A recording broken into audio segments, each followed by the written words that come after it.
Jadi gini, wajib belajar 16 tahun itu kan dari PAUD TK sampai kepada SMP, karena itu merupakan kewenangan daerah. Kemudian titik sasarannya itu memang mulai dari TK, PAUD, kemudian sampai ke SD dan SMP.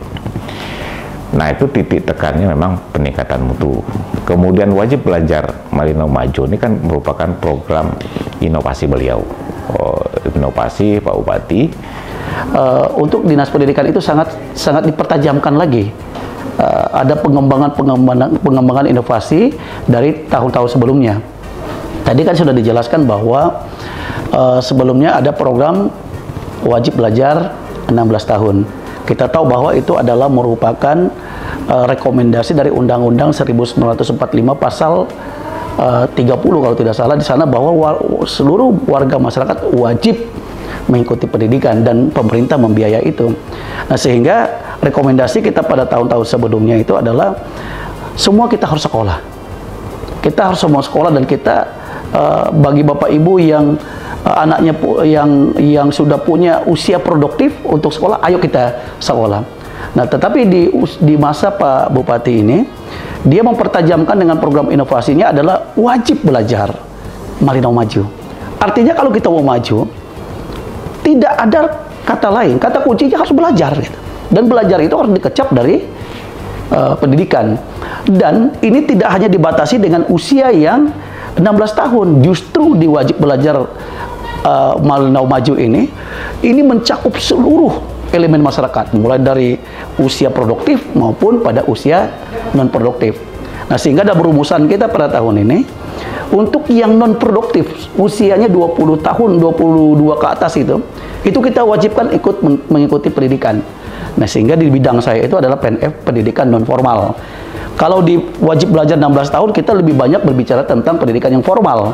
Tetapi di wajib belajar Malino Maju ini bicara tentang pendidikan yang formal maupun yang non formal.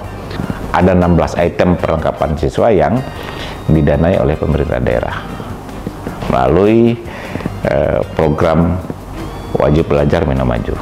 Proses pengajuan itu langsung dari sekolah. Dinas Pendidikan memberi surat, baik lewat WA Group kepala-kepala sekolah ke satuan-satuan pendidikan untuk mengirim data beserta dengan ukuran-ukurannya ke Dinas Pendidikan. Nah, kemudian Dinas Pendidikan merekap data, misalnya setingkat SD, direkap semuanya sehingga ketemu jumlah totalnya sekian. Itu tahun berapa?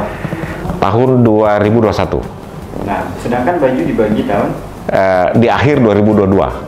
Artinya tahun 2021 dan tahun 2022 itu ada perpindahan siswa, penambahan siswa, pengurangan siswa. Itu apakah terjadi? Nah, itu juga yang setelah kita distribusikan ke lapangan, pada saat proses kita membagikan ke sekolah, sehingga terjadi selisih jumlah siswa. Itu pertama, terjadi selisih jumlah siswa. Nah, acuan kami kan tetap mengacu ke usulan sekolah. Tetap mengacu ke usulan sekolah, karena itu sifatnya kontraktual, kan begitu. Jadi oleh sebab itu, ini sudah kami sampaikan ke pihak sekolah, ini menjadi bahan pembelajaran ke depan, sehingga jangan sampai terjadi seperti ini. Kalau terjadi penambahan, sekarang gini Pak, misalnya sekolah sudah mengajukan data, lalu setelah data masuk dikirim ke Dinas Pendidikan, ada penambahan siswa di sekolah tersebut, itu polanya seperti apa? Kalau sebelum kontraktual tidak apa-apa, tapi kalau sudah kontraktual, sudah kontrak, ya kita tidak bisa buat apa-apa. Berarti siswa tersebut tetap tidak bisa dapat. Nah, itu permasalahan pertama. Yang kedua, yang perpindahan misalnya anak ini, misalnya contoh SD 01, misalnya anak ini didata di SD 01, suatu saat beberapa bulan kemudian dia misalnya karena perpindahan orang tua misalnya apa dan sebagainya, dia pindah ke SD 05 misalnya gitu kan. Kalau kami sih menyampaikan kepada pihak sekolah, tetap diberikan ke anak ini yang pindah ke 05 ini, karena di 05 dia tidak akan dapat. Sudah kami sampaikan ke pihak sekolah supaya data anak ini yang pindah ini tadi, yang sudah masuk data yang dikirim ke Dinas Pendidikan, ini diberikan kepada yang bersangkutan. Lama masih dalam lingkup Malinau. Masih dalam lingkup Malinau. Tahun depan pasti distribusinya menjadi lebih baik lagi.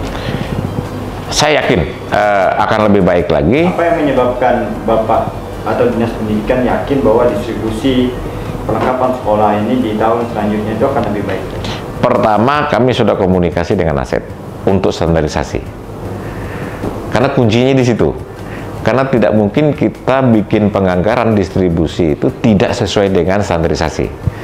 Karena kalau tidak sesuai standarisasi itu bermasalah. Di tahun 2022, kita kan baru memulai tahun 2022.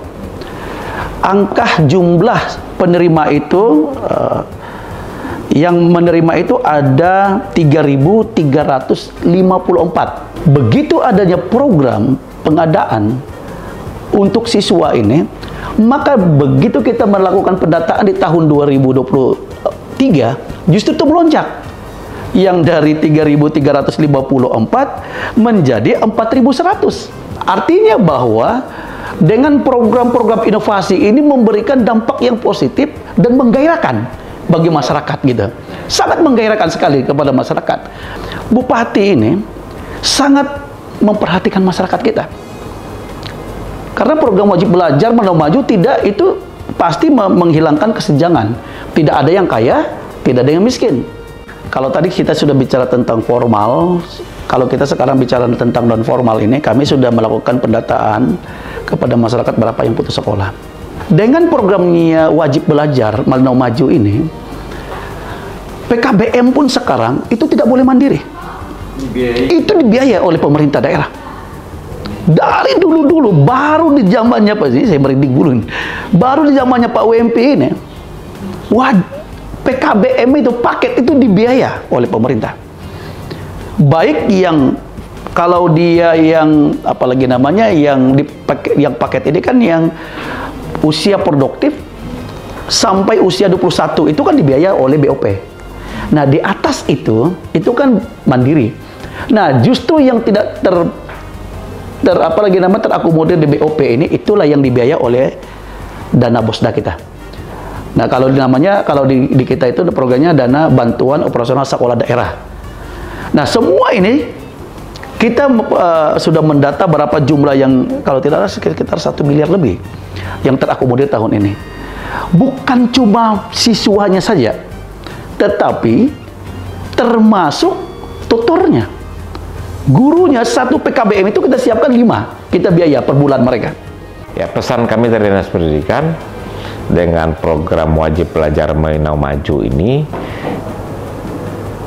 kami harapkan orang tua anaknya yang sudah masuk usia sekolah karena sudah difasilitasi oleh pemerintah daerah, semuanya bisa bersekolah, baik di jenjang TK, PAUD, SD dan SMP, karena itu sudah difasilitasi oleh pemerintah daerah. Tantangan kita di Malinau ini kan semakin tinggi, Pak, dengan masuknya usaha, apalagi perusahaan-perusahaan besar. Nah, inilah yang kami tangkap, ada etikat baik yang muncul dalam rumusan wajib belajar Malinau Maju itu. Nah, oleh sebab itu kami menghimbau kepada masyarakat, mari kita mengikuti seluruh proses yang ada. Ya, kalau bahasa Yunani kuno itu, mari kita belajar, karena dengan belajar kita bisa hidup, dan kalau kita hidup, mari kita belajar gitu.